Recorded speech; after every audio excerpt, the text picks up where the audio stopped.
14 persons in Belize City are without a home tonight after a fire wiped out everything they owned. Around 7:30 this morning, a fire broke out inside the upper flat of this two-story wooden home on Iguana Street Extension. And from there, it spread to the lower flat where 3 rooms were being rented. 2 persons were asleep upstairs, and when they woke up, they saw fire coming from the roof. They quickly ran out. Owner Renald Lam was heading home this morning. When he arrived, only a portion of the house was on fire. But the quick response from the fire service didn't help much because one of the trucks experienced mechanical failure. Today, Lam is pointing fingers at G.O.B. because he says his house didn't have to burn to the ground. When I came here at my house, it's only the roof me catch. The fireman in there, then they spray the water and thing. When I look, the fire pump run out of water. The walls for the upper flat, they never even touch it. It's only the roof. So how did everything burn? What happened is, I think that, to me, if the government would have given the fire service the necessary things to do their job, it would have saved my house today. Probably I would have just lose the roof. But I think the government failed me today. And that is what we asked the fire department today. Could Lam's house have been saved? Deputy Fire Chief Benesford Matura outlines the firefighting and shares their version of what happened this morning. We got into operations and started a fire extinguishment with one of our units. We had the fire sort of knocked down, and when we decided to use the other unit, we had a mechanical problem with the unit.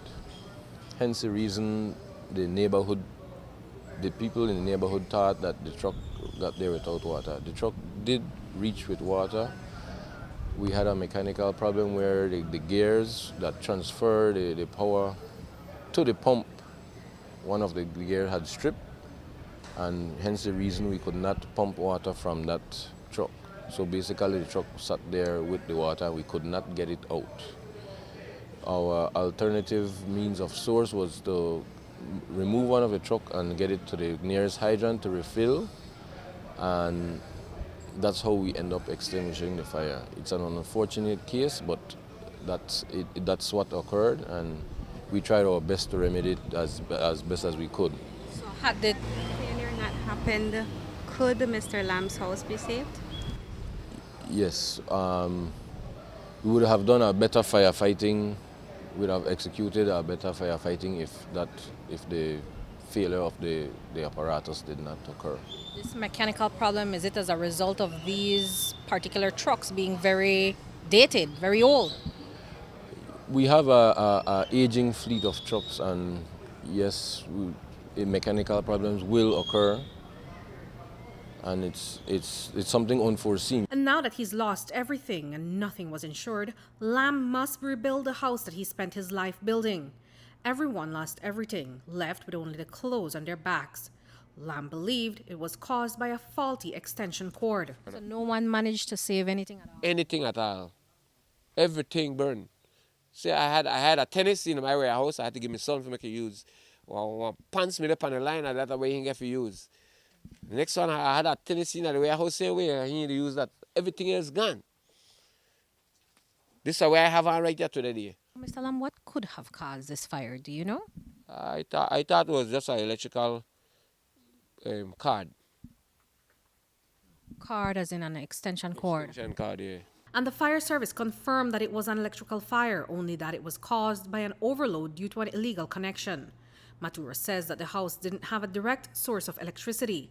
A wire connected to the neighbor's house was what was supplying Lam's house with electricity. Our investigators had determined that this fire was due to an electrical short, that there was no power from BL to the structure.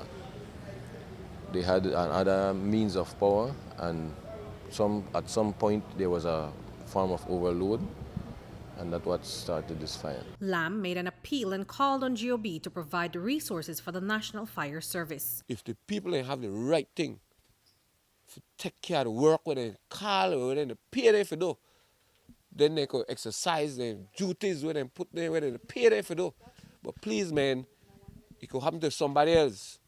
You say, if I hear me in a higher places, please do something for the fire service, man. Because if the fire service need help. Reporting for News 5, I'm Andrea Polanco.